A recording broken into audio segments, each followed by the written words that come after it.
10 साल हुए। जब हम तीसरी बार जनता का समर्थन मांगने जाते हैं तो जनता की स्वाभाविक प्रतिष्ठा थी कि आपने 10 साल में जो वादे किए थे जो पूरे नहीं किए, उसके बारे में आप कुछ बताएं, कोई व्हाइट पेपर रखें। अगर नहीं कर सके तो क्यों नहीं कर सकते और नया क्या करने वाले हैं।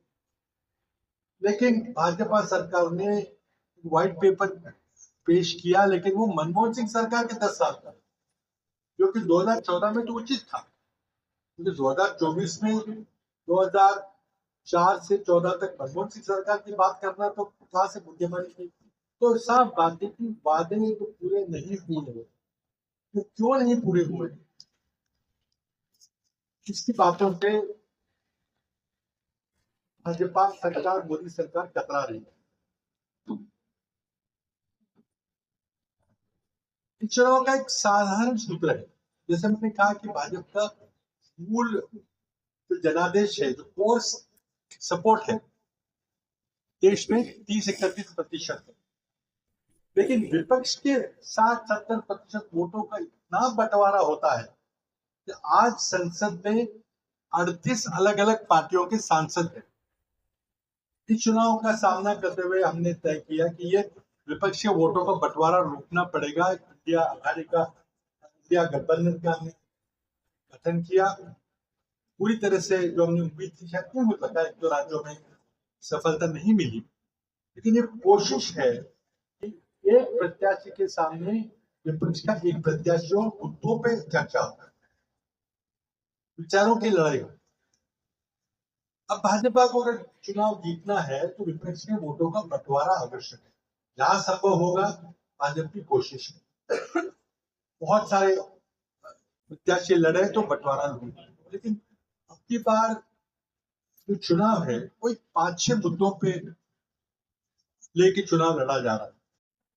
पिछले 10 साल में जो देश की अर्थव्यवस्था की स्थिति है, इसके कारण बेतहाशा कमर तोड़ महंगाई हम अनुभव कर रहे हैं।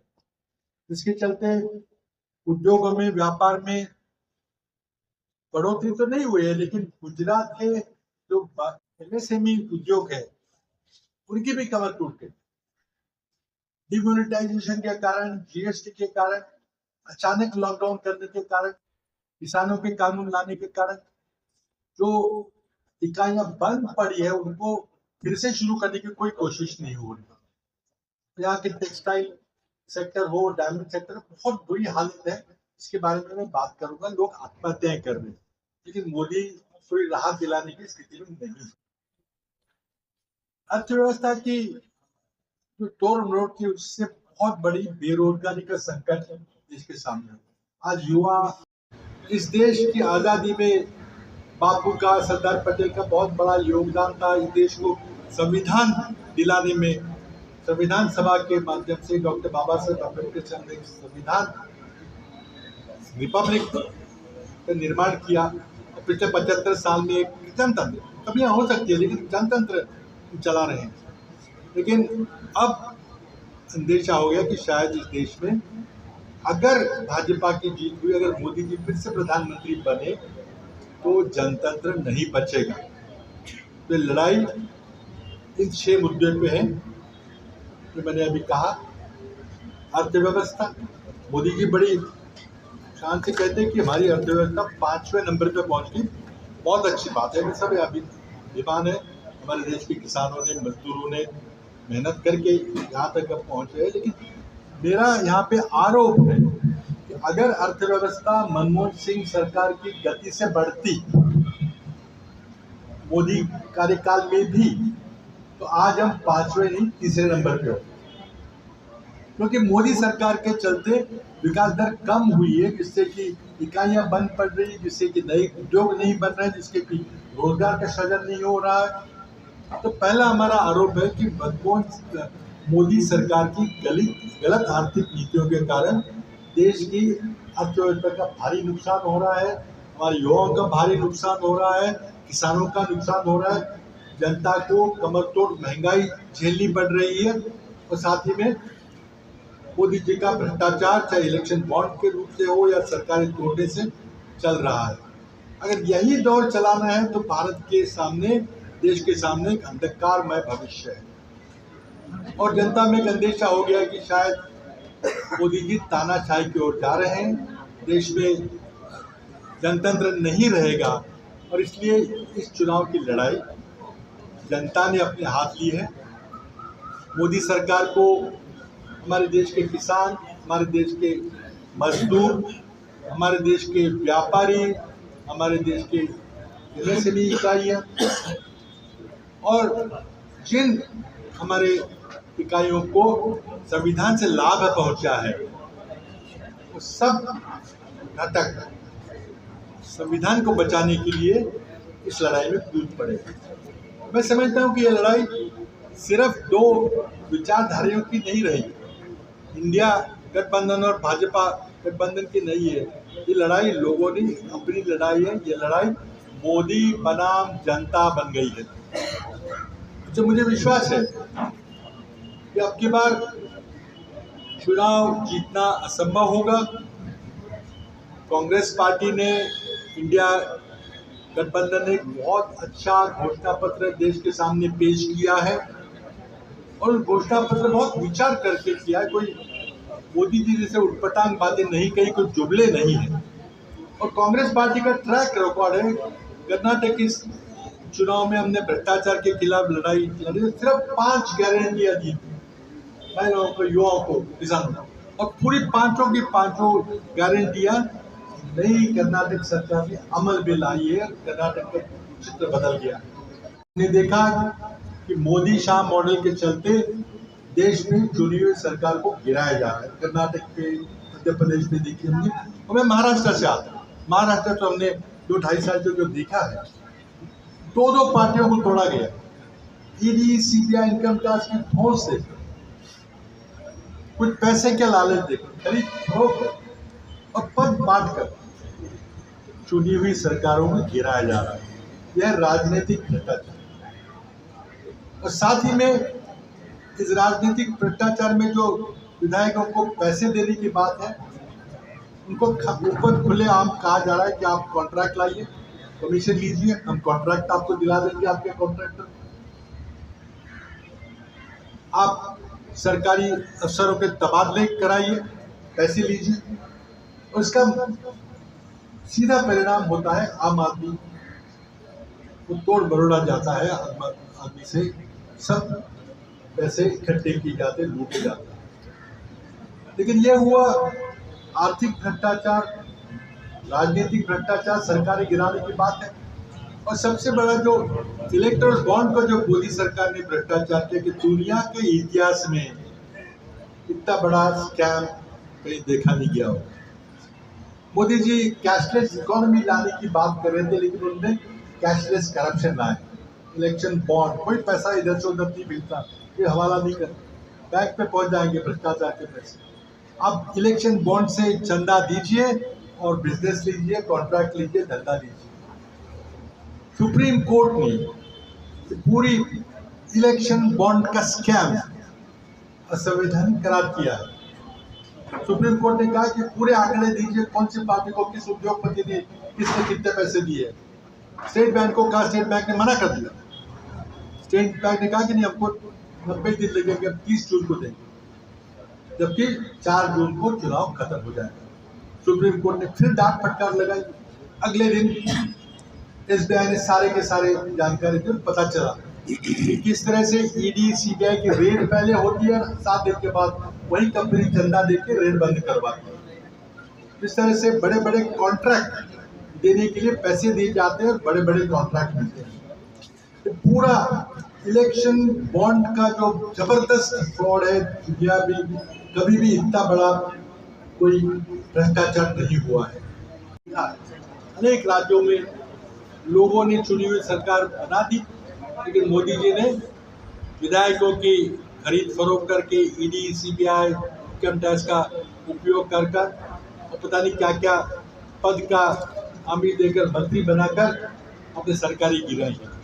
ये तो मोदी शाह मॉडल हुआ। लेकिन कल परसों जो सूरत में घटनाएं घटी है, चुनाव के पहले ही आपने अपना हथकंडा लगाया।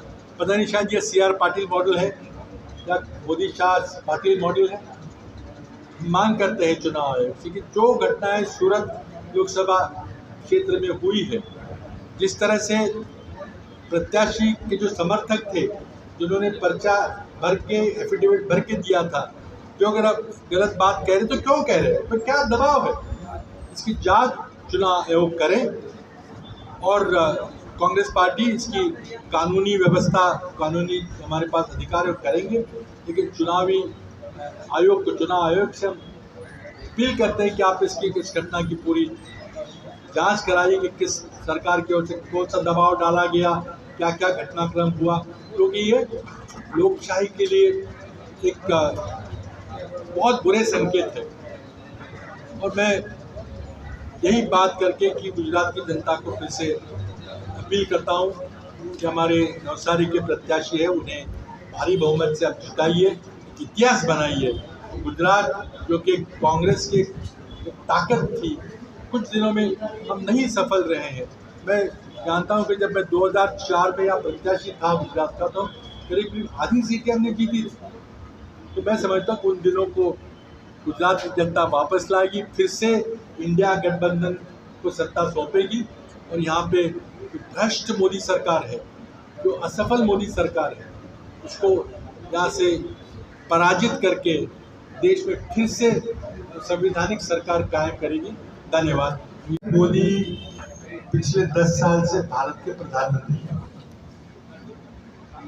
2014 के लोकसभा चुनाव में उन्होंने बड़े लंबे चौड़े वादे किए थे, गुजरात मॉडल की बात की थी, पूरे देश में लाएंगे, अच्छे दिन लाने की बात की थी, और पता नहीं क्या क्या कहा था। 100 दिन में काला धन पाएंगे, 50 लाख देंगे, 2 करोड़ नौकरियां हर साल, किसान की आमदनी दुगनी। वादों के चलते तो जनता शायद बदलाव चाहती थी। 2014 में भाजपा को देश की 31% जनता ने समर्थन दिया, जो पहले कभी देश में नहीं मिला था, और नरेंद्र मोदी जी ने सरकार बनाई। 2019 में भी तो भाजपा का मूल समर्थन 30-31% का वही रहा, लेकिन बालाकोट पुलवामा के चलते 6-7% की बढ़ोतरी हुई और भाजपा की सरकार फिर 2019 में हमारे सामने। अब पहले चरण का मतदान होने के बाद जो मतदान के जो आंकड़े सामने आए, उससे बीजेपी बौखला गई है। बहुत कम प्रतिशत मतदान हुआ है। मोदी जी को कांग्रेस के मैनिफेस्टो में अगर तो उद्देश्य से वो असहमत है तो जरूर बात करें, लेकिन आप बात करें मंगलसूत्र, मुझे दिखा नहीं कहाँ मंगलसूत्र की बात करें। मनमोहन सिंह का भाषण दिखा रहे मुझे, जिस मीटिंग में मैं भी था, मोदी जी भी थे, नेशनल डेवलपमेंट काउंसिल या मुख्यमंत्रियों की बैठक थी, और मनमोहन सिंह ने सही कहा था कि हमारे वो जो इकाइयां हैं जिन्हें विकास का लाभ नहीं मिला है, क्या उसमें मुस्लिम शब्द का प्रयोग किया था? आप उनके मुंह में शब्द डाल के मुद्दों से भटक रहे हैं। मंगलसूत्र आपके ले जाएंगे, आपके गहने का ऑडिट होगा, गहनों के बेच के आपको आतंकवादियों को पैसे दिए जाएंगे। मोदी जी भटक गए, बह गए, मोदी जी डर गए, अभी ये सूरत वाली कार्रवाई करवा रहे हैं। देखिए, बहुत गंभीर बात है। मैं समझता हूँ कि भारत की जनता ने 1977 में इंदिरा गांधी को भी हराया था। कोई इंदिरा जी के सामने चेहरा नहीं। आप पूछ रहे हैं ना मोदी के सामने कौन है? मोदी के सामने भारत की जनता है। वो भारत की जनता मोदी जी को हराया। देश की लोकसभा के गठन के लिए 2024 के लोकसभा के मध्य में है। आज एक विशेष परिस्थिति में मैं दक्षिण गुजरात सूरत में आया हूँ और आपको हम इंडिया गठबंधन की ओर से गुजरात में जो कांग्रेस और आप पार्टी का गठबंधन है, उसके हमारे उम्मीदवार की ओर से सारे कुछ उम्मीदवार है कि उससे मैं कुछ बातें कहने आया हूँ। ये पार्टी तय करेगी, लेकिन बिना बात करे नहीं करेंगे। कोशिश करेंगे बात करने की, सत्य तथ्य जो इस बात में है उसको निकालने की बात करेंगे। लेकिन ये अचानक नहीं हुआ है, किसी ने करवाया है। गुजरात में एक भारी बहुमत की सरकार है, तो ये पूछना तो पड़ेगा, जनता तो पूछ रही है। क्या आज भी पार्टी के संपर्क में है उम्मीदवार? देखिए, ये तो मैं नहीं बता पाऊंगा। हमारे शक्ति सिंह गोहिल जी है, हमारे पार्टी के अध्यक्ष है, वो यहाँ के हमारे सूरत जिले के जो प्रमुख है वो बता पाएंगे। लेकिन मैं सिर्फ ये बताना चाहता हूँ कि जो घटनाक्रम घटा है ये एक नया मॉडल है, क्योंकि देश के जनतंत्र के लिए बहुत खतरनाक है। इस पत्रकार परिषद में, प्रेस कॉन्फ्रेंस में सूरत के सभी मीडिया कर्मियों का स्वागत करता हूं।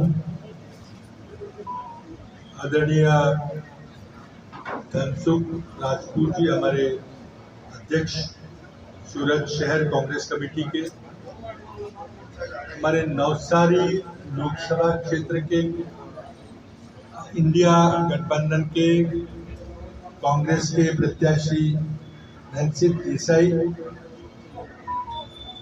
चंपालाल बोत्रा हमारे प्रवक्ता है, महादेव देसाई हमारे प्रवक्ता है। शादी दो बड़ी पार्टियों को तोड़ा गया। संजय निरुपम बोल रहे हैं कितनी खबर टिकट नहीं, देखिए, संजय निरुपम अब तक कांग्रेस के नेता थे, हमारे मुंबई प्रदेश के अध्यक्ष थे, हमारे सांसद थे। अब गठबंधन की राजनीति में 3 दल अगर चुनाव लड़ रहे हैं तो हर एक का समाधान तो नहीं हो सकता, तो निराशा से बोल रहे हैं। कल तक तो सब ठीक था, आज टिकट नहीं मिला तो आप बातें बता रहे हैं। ये बार महाविकास आघाड़ी क्या परफॉर्मेंस कर सकती है? देखिए, महाविकास आघाड़ी चुनाव भारी बहुमत से जीतेगी, महाराष्ट्र भारी बहुमत से मिलेगी, क्योंकि पिछली बार हमारी 2 पार्टियों का गठबंधन था, आज 3 पार्टियों का गठबंधन। तो अगर हम 1 लाख से जीते तब 1.5 लाख होगा, उससे भी ज्यादा मात्रा में रहेंगे। बहुत ताकत से चुनाव लड़े। मोदी जी के पास सरकार चलाने के लिए पैसा नहीं है, कर्जा तिगना हो गया है, डीजल पेट्रोल से कर वसूली जा रही है, और अब उससे भी पूरी नहीं हो रही बात तो सरकारी कंपनियां जिन्हें कांग्रेस ने बनाया उसे बेचा जा रहा है। अर्थव्यवस्था की परिस्थिति बहुत ही गंभीर है। और जहां तक कांग्रेस के वादे हैं, हमने वादा किया है कि जो सूरत क्षेत्र के छोटे व्यापारी, देश के छोटे व्यापारी, एमएसएमई व्यापारी हैं, उनपे जो नोटबंदी के कारण या जीएसटी के कारण, लॉकडाउन के कारण, किसान कानून के बदलाव के कारण जो बीती है, 9 करोड़ इकाइयां हैं देश में एमएसएमई, बुरा हाल है। कांग्रेस ने वादा किया कि जो भी 23 के बजट में कांग्रेस पार्टी में इनकम टैक्स कानून में जो बदलाव किए हैं उसको हम वापस लाके एमएसएमई सेक्टर की मदद करेंगे, फिर से रोजगार का सृजन होगा। डायमंड सेक्टर के लिए हम कोशिश करेंगे फिर से, डायमंड सेक्टर में जो पॉलिशिंग का काम आता है वो आगे बढ़ेगा। टेक्सटाइल सेक्टर जहाँ देश से लोग आगे काम करते हैं, उसमें जो मंदी आई है, रोज 2 लोग आत्महत्या कर रहे हैं, उस पर बदलाव लाने की कोशिश करेंगे। हमारी मांग है कि मोदी जी, आपने जो चुनावी वादे किए थे वो आपने नहीं पूरे किए। क्यों नहीं पूरे किए बताइए, क्यों नहीं पूरे किए? एक और मैं उदाहरण दूं, 15 उसके बाद पनामा पेपर्स, उसके बाद पैराडाइज पेपर्स, 1.5 लाख दस्तावेज आपको दिए गए थे, नाम दिए गए थे, अकाउंट ओपनिंग सिग्नेचर थे, किसके अकाउंट में कितना काला धन पड़ा है, सब कागजात आपको मिले। 2021 में पैराडाइज पेपर्स आए, मोदी जी आपने क्या किया? आपके पास पूरी जानकारी है, 10 अरब डॉलर से ज्यादा काला धन पड़ा हुआ है, लेकिन आप नहीं जानते, आपके पास आप नहीं लाने की कोशिश करें, आपके पास सभी नाम है। हमारा आरोप है ईडी के लोग, इनकम टैक्स के लोग जाते हैं, उसको दिखाते कि देखिए भाई साहब, आपने ये पनामा के बैंक में खाता खोला है, इसमें आपके इतने पैसे पड़े हुए हैं, बताइए हम क्या करें आगे। सेटलमेंट हो रहा है, मोदी जी खुद सेटलमेंट कर रहे हैं। आज चुनाव हारने के डर से चुने हुए मुख्यमंत्रियों को जेल डाल रहे हैं। एक आदिवासी मुख्यमंत्री सोरेन जी को जेल डाला गया, उनको इस्तीफा देना पड़ा। केजरीवाल, अब डर रहे हैं केजरीवाल जी, क्यों? केजरीवाल जी ने उनकी विधानसभा में भाषण करके मोदी जी को जो सवाल उठाए थे, विधानसभा भाषण तो बंद नहीं कर सके। लोकसभा में तो अपने 150 सांसदों को निलंबित किया, वहां कोई चर्चा नहीं हुई। लेकिन केजरीवाल जी ने, जो हमारे गठबंधन के साथी है, विधानसभा में जो भाषण किया आप सबने सुना होगा, वो करूंगा। आप तो जानते हैं कि चुनी हुई सरकार गिराने का हथकंड है। તો કહ્યું જ છે તમને પ્લીઝ, અને પછી એમનો ફોન બંધ આવે પ્લીઝ પ્લીઝ। કેટલા દિવસથી બંધ છે એમનો ફોન? देखिए, इसके मैंने बताया ना कि हम सभा चुनाव चलता है तो कोई भी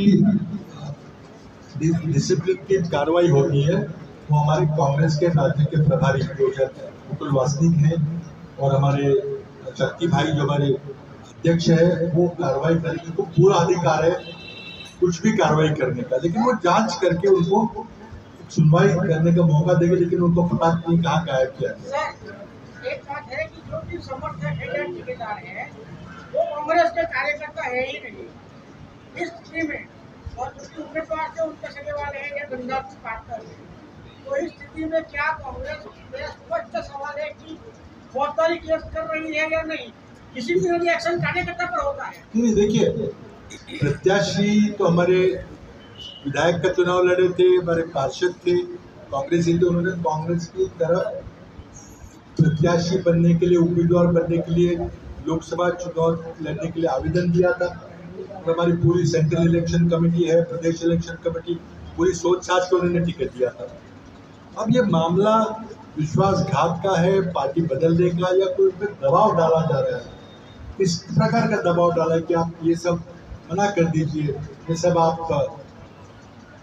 कहिए कि हमारी सिग्नेचर नहीं है। देखिए, सिग्नेचर है कि ये तो हमारी जो साक्ष्य कानून है, एविडेंस एक्ट है, उसमें तो पूरा प्रावधान है।